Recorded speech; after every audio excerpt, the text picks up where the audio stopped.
Hello అండి.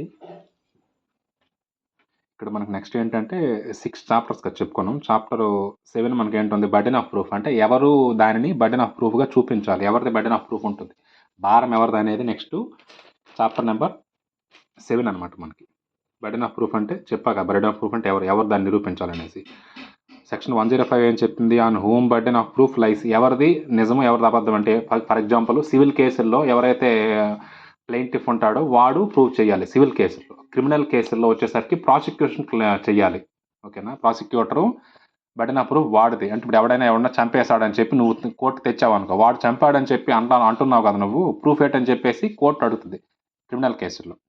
వాటికి కొన్ని మళ్ళీ ఇక్కడ నెక్స్ట్ సెక్షన్ 105. సెక్షన్ 106 ఏం చెప్తుంది? Burden of proof as a particular fact. కొన్ని ఫ్యాక్ట్స్లో మనకి మనం చూపించుకోవాలి.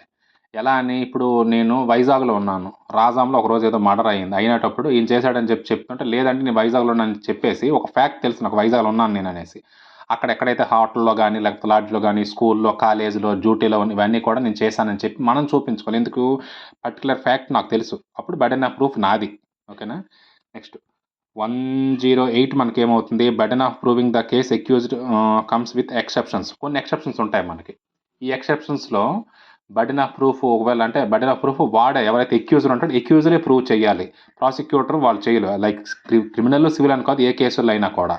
లైక్ ఎగ్జాంపుల్ ఏంటంటే ఒక 7 years బాబు కానీ పాప కానీ ఉండేటప్పుడు ఎవరైనా తోసేశారు. నేనేమంటా, మా బాబుకి ఏమీ తెలియదండి, వాడు చాలా చిన్నవాడు అంటే ఎన్నాళ్ళు చిన్నవాడు, 7 years కింద ఉన్నాడు వాడు. అప్పుడు 7 years చిన్నవాడు అంటే అప్పుడు ఏం చేయాలి? వాడు స్కూల్ రికార్డ్స్ ప్లస్ వాడిది డేట్ ఆఫ్ బర్త్ సర్టిఫికేట్ చూపించాలి. వీడు 7 years కంటే చిన్నవాడు అని చెప్పేసి. అప్పుడు బర్డెన్ ఆఫ్ ప్రూఫ్ ఎవరిది? ఎక్యూజర్ది. ఎందుకంటే వీడి వల్ల ఎవరైనా ఇబ్బంది పడ్డాడు. అలా కాకుండా ఒక బస్సు డ్రైవర్ వెళ్తున్నాడు, వెళ్ళేటప్పుడు అక్కడ ఏదైనా యాక్సిడెంట్ చేసేసాడు వాడు. లేదంటే నేను తిన్నగానే వెళ్ళాను, బ్రేక్ ఫెయిల్ అయిపోయిందంటే ఎలా చెప్తావు నువ్వు? ఎక్యూజర్ నువ్వు, నీ వల్ల 2-3 చచ్చిపోయినారు ఎదురుగా బండి మీద వెళ్ళేవాళ్ళు.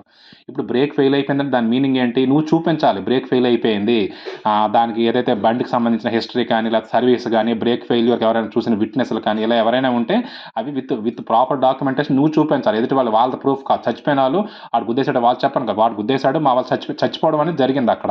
అంటే ఎదుటి వాళ్ళు అనేది అక్కడ ఇబ్బంది అనేది పడింది, బట్ డెత్ ఆర్ డై ఏదైనా అయ్యింది మనకు. అప్పుడు బర్డెన్ ఆఫ్ ప్రూఫ్ ఎవరిది? ఎక్కువగా మేజర్గా ఎవరైతే వాళ్ళు అయిపోయి ఇప్పుడు నీదనమాట మేజర్ ప్రూఫ్.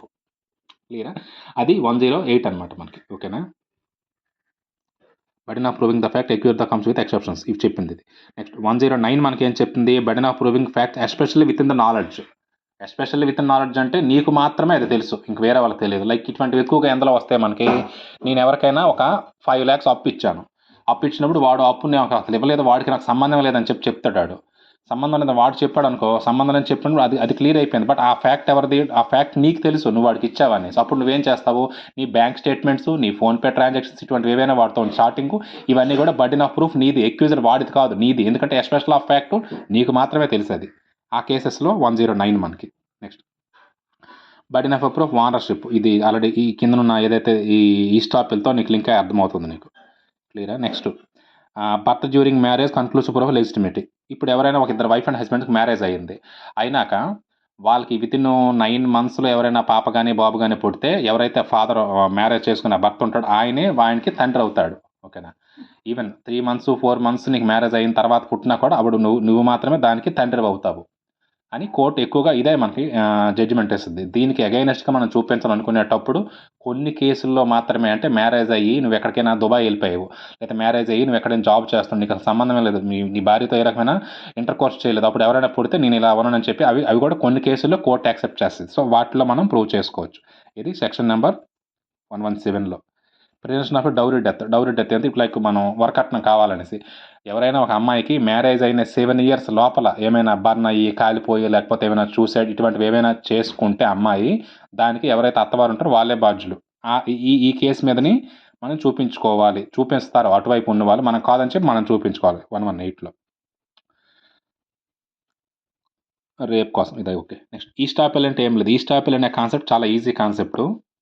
ఒకసారి ఏదైనా ఒక కండిషన్ నేను యాక్సెప్ట్ చేశాను, ఇది నాదే అని అనేసి, లైక్ ఒక హౌస్ నాది, లేకపోతే ఒకరు నాకు అమౌంట్ ఇచ్చారు, ఇచ్చారు, లేకపోతే వీడిని నేను కొట్టాను, లేకపోతే ఈ భూమి నాది ఇలా చెప్పింది మొత్తం ఈస్టాపిల్. ఇలా చెప్పి నాకు అక్కడ ఏమైనా సర్కమ్స్టాన్సెస్ మారిపోయినాయి అనుకో, ఈ భూమి నాది కాదండి, ఈ ఇల్లు నాది కాదండి, ఆయన నాకు ఎవరో తెలియదండి, ఇటువంటివి మనం చెప్పకూడదు. ముందు ఏదైతే చెప్పామో దాని కంటిన్యూస్ సెంటెన్స్ యాజ్ ఉండాలి. దాన్ని మనం డినే చేస్తే అది ఈస్టాపిల్ కాన్సెప్ట్ మనకి. ఓకేనా. ఇప్పుడు ఈ స్టాపిల్ అనేది ఎలా జరుగుతుంది, 2 టైప్స్‌లో ఉంటదనమాట మనకి. ఒక హౌస్ ఓనర్ ఉన్నాడు. ఇదిగోండి. ఈ staple of tenant house owner దగ్గర ఒకడు ఇంట్లో అద్దెకు దిగాడు. ఓకేనా. అద్దెకు దిగినప్పుడు వీడు చెప్పాడు ఏంటనేసి, మంత్లీ ₹5000 అమౌంట్ అనేసి చెప్పేసి. ఇది అయిపోయినాక కొన్ని రోజులు పోయినాక ఈ ఒక 1 ఇయర్, 2 ఇయర్, 3 ఇయర్స్ ఉన్నావు నువ్వు. ఉన్నాక ఏమైంది, ఈ హౌస్ నాదని చెప్పేసి నువ్వు ఎవరైతే ఈ పొజిషన్ ఓనర్ ఉన్నాడో ఆయన కాదని చెప్పి ఆయనకి అగైనెస్ట్‌గా చెప్పావు. అది సెక్షన్ నెంబర్ 122. 123 ఏంటి, ఈ staple of acceptor bill of exchange bail of licence. ఏదైనా ఒక అమౌంట్ ఒక 10 లక్షలు నీకు అమౌంట్ అప్పు కావాలనుకున్నప్పుడు వాడు ఏం చెప్తాడు, ఒక ₹10 వడ్డీ అని చెప్తాడు. అదే నాకు ఆ టైంలో ఎమర్జెన్సీ అని చెప్పేసి నేను యాక్సెప్ట్ చేశాను, సంతకం పెట్టాను. అది కానీ చెక్ బౌన్స్ కేసుల్లో కానీ.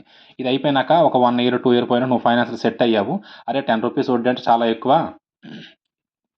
అంత నేను ఇవ్వను, ₹2 ఇస్తానని చెప్పాను. దానికంటే ముందు నువ్వేం చేసి సైన్ చేసావు. సో ఆ సిగ్నేచర్ మాత్రమే ప్రూఫ్. ఇప్పుడు ఎవరిది బర్డెన్ అవుతుంది, నీదే బర్డెన్ అవుతుంది. ఎవరిది, వాడేం చెప్తాడు, ₹10 నేను వడ్డీకి ఇచ్చానండి, వీడు నాకు ఇవ్వట్లేదని చెప్తే అప్పుడు ఎక్యూజర్ నువ్వు, ఎందుకంటే నువ్వు యాక్సెప్ట్ చేసి సంతకం పెట్టావు. అది 120 ఈ స్టాపిల్ ఆఫ్ యాక్సెప్టర్ బిల్లు. ఇవి బర్డెన్ ఆఫ్ ప్రూఫ్ ఈ స్టాపిల్.